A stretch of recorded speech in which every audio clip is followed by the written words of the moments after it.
Answer sheet.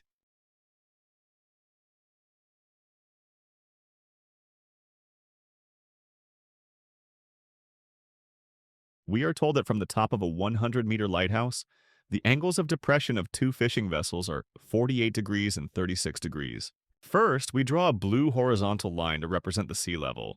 Next, we add the lighthouse. Let point T be the foot at sea level and point L be the top. The height of the lighthouse, LT, is 100 meters. Now we place our two fishing vessels on the same side of the lighthouse. V1 is the closer vessel and V2 is the one further away. To measure the angles of depression, we draw a dashed horizontal reference line from the top of the lighthouse. The angle of depression to the first vessel is 48 degrees. By alternate angles, this means the angle of elevation from V1 to the top of the lighthouse is also 48 degrees. Similarly, the angle of depression to the second vessel is 36 degrees, which translates to an angle of elevation of 36 degrees at vessel Phi 2. Because the lighthouse is vertical and the sea is horizontal, we have right angles at the base. This gives us two right-angled triangles, LTV1 and LTV2, both sharing the same height.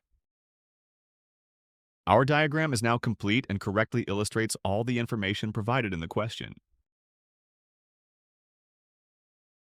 Visit us at www.answersheet.com.